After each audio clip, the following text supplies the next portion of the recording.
Guys, good afternoon again. I'm still in Bahrain and I'm doing a day tour today, half day tour with Mr. Rafiq again.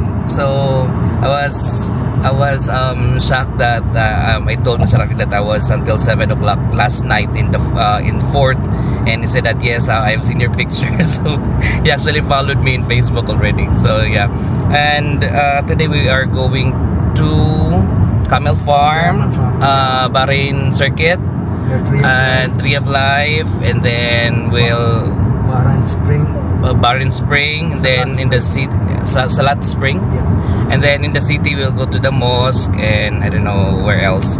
So we'll see. And now we are driving, going to the Camel Farm. So although I have seen a lot of camels, but maybe they have different camels here in Bahrain. So we'll try to see, okay? Alright, see you guys.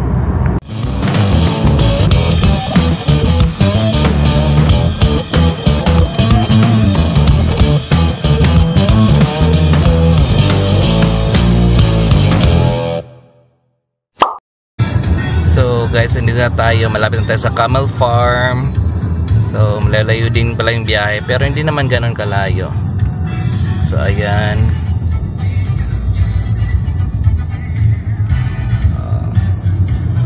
Camel Farm.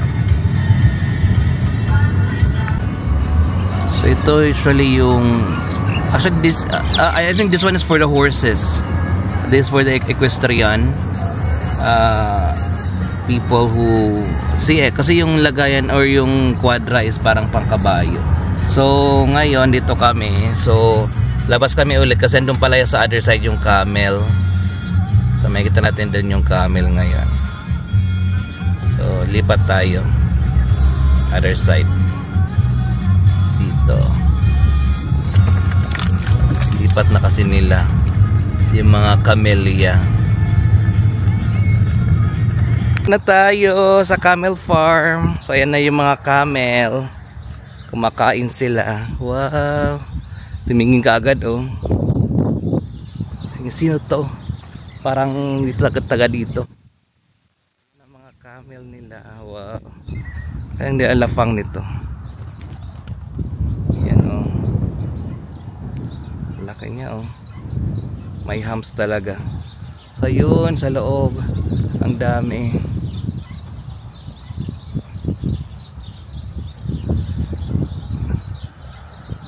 Ayan sila oh, nakapila talaga sila oh. Doon pa sa loob, maraming camel. Yun sa loob, ang dami nila. Ayan. So you can, I think you can feed them kung merong pagkain dito. Ay, umuro pa. Ala, umuro pa, ala. Nahulog. So pinapasok, so guys, pinapasok tayo dito sa Camel Farm. Hi kuya, this is the caretaker. Hi. Yes, from Bahrain. Yeah. So ayan, ito yung mabait na camel. Ito suplada na camel. This one or just yeah. Saka ito rin, nakakatakot to siya. Meron pang kuwan yung ilong. Maldita din to eh. Yan o, lalaki nila. So andito sa loob, ito yung mas maraming camel dito. Yan sila lahat, ang dami. Alam mo naman dun sa Dubai, kaya ang camel, meron dun pinakamahal na camel. So pinapahalagan talaga nilang camels dito. Meron pa pala dun no, sa malayo. Ang dami pala nila. Ito, ang laki nito. So ayan, I would like to thank kuya na pinapasok kami. Sakala namin kayo makakapasok, nasa labas lang. Very nice. Say hi. Hi. So guys, we're here in Bahrain International Circuit. So basically, ito yung pinagganapan dito sa first ever in the Middle East, yung Grand Prix, yung racing ng cars. So dito siya ginawa in the year 2004. Okay, so it stretches like 5.4 something kilometers or 3.3 miles. Yun ang nabasa ko lang sa Wikipedia. So yan siya, yan na yung entrance niya dito sa Grand Prix. Ganda oh. You see inside. Waiting. Spirit. So guys, ito na yon. Laki nga talaga ng place. Meron pang pa Ferris wheel dun oh. Laki. Ayun. May mga tao sa taas. Ayan oh, nag-tour din sila. Laki. So guys, wakyat dito. So ito na yung place. So ayan yung racetrack. From there. Tapos paikot yan. Doon sa likod pa. Malayong malayo. So, meron ding viewing point doon sa likod. So ito yung kung saan nanonood yung mga tao. Ito yun. Sa taas. So yun yung parang yun siguro yung mga VIP doon sa taas. Ganon. So ayan. Kabuuan ng lugar. So ito yung parang control tower siguro yan nila. Ito. Tapos dyan na sa may tent. Meron dyan mga bilihan ng souvenir items. Okay. So yan lang naman ang ganap dito. So wala rin namang laro ngayon, kaya medyo tahimik dito ngayon. So at walang entrance fee, by the way guys. Pwede lang kayo pupunta dito. Pero yun lang naman yung maipicturean nyo. Hindi naman ganoon karami picturean nyo. So ayan. So kung gusto nyo rin pumunta dun sa may parang tower, allowed, kasi maraming tao, nakikita ko maraming tao ngayon dun. So allowed din naman, pero hindi na kami pupunta dun. Okay. See you. So guys, tapos na po kami doon sa may Bahrain circuit. So yun nga, nag-start nga siya noong 2004. And then natanong ko na rin sila kung kilala nila si Michael Schumacher. Of course kilala nila, kasi si Michael Schumacher daw yung nanalo that time sa race na yon. So that's first in Middle East in 2004. Yeah. See you. So guys, ito kami ngayon sa Zalak Springs. So ayan, Zalak Springs. So may kita dito, dami mga parang villa-villa, tapos para siyang park. Para siyang park na may mga sosyalin, ganun. So ayan ang place. Buti at hindi dito masyado mahangin. Kere-kere lang. So ayan, ganda din. So ito ay restaurant Al Rushina. Para siyang, this is really like a park, no? So ayan, picturean nyo. Can pass by here? Yeah. It's okay. Wow, ganda ng place. Want to take picture here? Yeah. Ayan o, may Little Venice. Meron silang obelisk doon. So puro mga restaurant karamihan. So dito sa park may mga flamingo. Ayan. Nakikita nyo lang sila, pakalat-kalat lang dito sa parang fountain. Ito nga malapit. Ayan sila. Mga flamingos. Ang ganda ng lugar. Pero mostly mga restaurant dito, kainan-kainan. Pero I think mahal din dito na side kainan na to.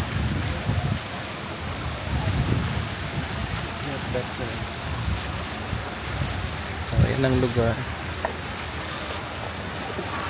Maganda ang lugar, maganda siya. Pero usual lang na kainan, ganon. Sakto lang. Ayan.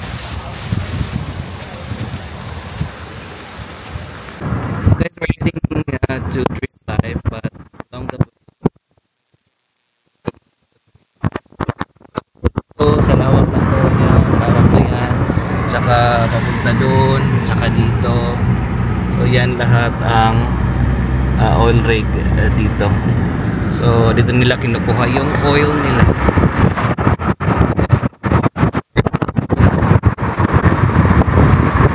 So mayaman sila sa oil.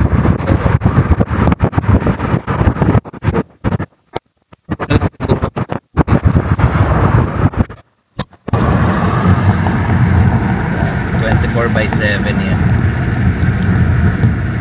Lawak. Sa ilalim nitong dinadaanan namin, maraming oil. Yan yung plantation. Yung factory.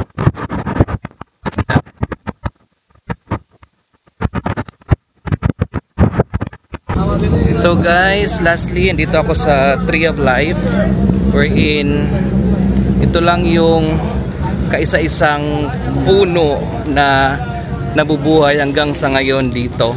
So mga 400 years na daw tong puno na to. And without water, without anything, different climate, pero standing pa rin siya. So ito yung Tree of Life, guys. So ayan ang Tree of Life. Kita natin.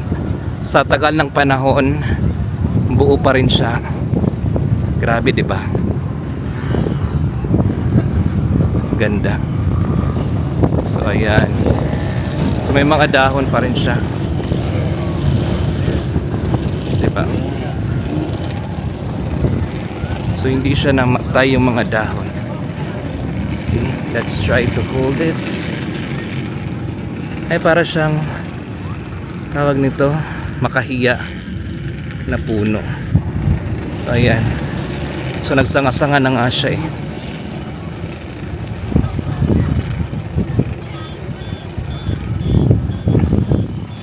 So ayan ang Tree of Life. Ganda niya.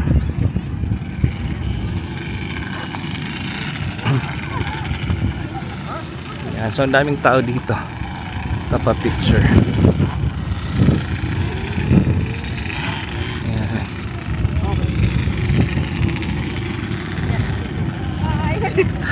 Kasama na kayo. Ang ganda din, no? Happy New Year. Happy New Year po. May nest pa sa taas.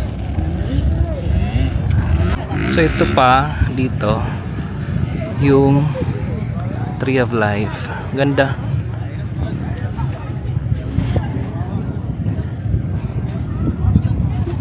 Mas maganda dito sa loob.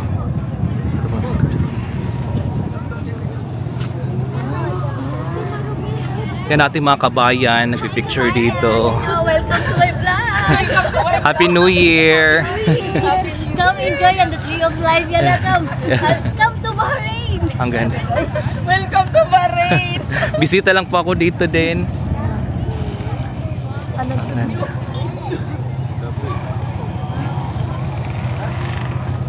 Meron bang bayad pumasok doon sa loob? Pwede kang pasok. Pwede ba? Meron iba pumapasok. Information kuya about sa Sige. Ihanda yan. G2G from Philippines. Ayan mga kabayan tayo dito sa Bahrain. Ano daw yun? Ano daw yun? Ano daw yung information? From Philippines. Makikita kayo, kailangan nyo bisitahin yung channel ko para makita nyo. Saan yan? Anong channel yan? Travel with Jason. Okay, kuya.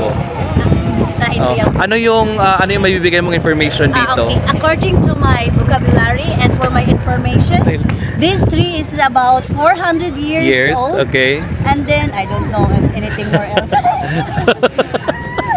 So ito lang yung puno na nag-survive dito. Tapos kahit na walang tubig at saka sabi nila, marami daw to dati. Marami daw tong puno dati. Matagal na panahon na wala daw tubig. Ito lang ang bukod tanging nakapag-survive. Kaya Tree of Life siya talaga. Siya nag-survive. Survivor pala to eh. Survivor. Ganon. Oo, As long as I know, yung puso ko lang ang hindi nag-survive. Kung magalala, pareho tayo ako din. Pusong sawi. So kung mayroong G Tonji, sino naman yung iba? Valerie Concepcion at saka si Marian ba to? Salma Moreno. Mabuhay po kayo mga OFW dito sa Bahrain. Thank you. Yeah. Again. Big love on Christmas Yeah. Day. See you Happy again next New time. Year. And Happy New Year. Okay guys, last look. Again, this Tree of Life. This is very far actually from the city, but it's worth the visit. Here in Tree of Life, a tree that is 400 years old without water. Yes, very nice. So guys, welcome to the Grand Mosque here in Bahrain. So ayan, Ahmed Al Fattah Islamic Center. So ito yung pinakamalaking mosque nila dito. Of course, wala pa rin tatalo sa Abu Dhabi na mosque, pinakamalaki yun. So yan, tapos yun, ito naman dito, yan yung National Library nila. Ganda, di ba? Yan, yan kalaki siya. Ito yung stop natin dito. Nandito tayo sa city ngayon. Tapos na tayo sa malayong lugar. So, mag-e-end tayo ng mga alas 5:15. 4 na oras. Yan ang lugar. So ito, Jufair to. Dito to sa Jufair. So yan, sabi nga ng driver, ito daw yung party-partihan lahat. Jufair area. So guys, pagpasok mo ng mosque, ganito ang entrada. Ang ganda ng door nila. Oh. So ganda dito na side. Diba?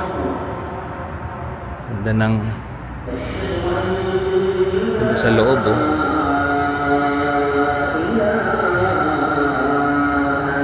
Yung sa labas. Ganda.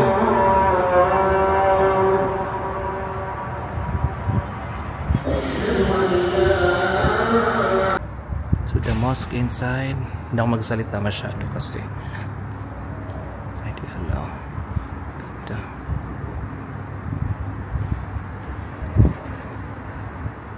Lang tayo daan. So ayan, mga bola-bola.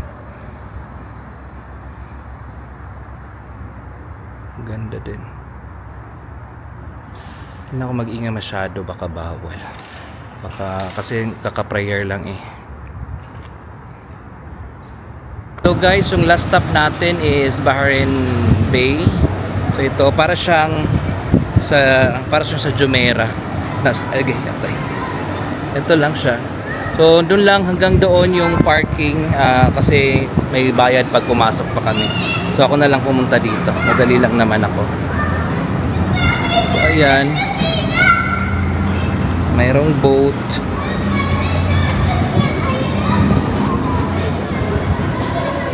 So ayan ang view ng Bahrain Bay. Ayan lang. Oh. Parang sa Jumeirah lang. Pwede kang magyate. Ayan. Punta doon. So yun yung building na pinicture na natin last time. So may nag-aantay dito. Dito pala yung sakayan ng boat. So, mag-iikot. Ang lamig din kasi kung mag-ikot. So ayan lang. The wharf. So ganito lang palang drama niya. May mga restaurant. So yun lang. Hindi naman siya kaganda. Ayan. The wharf.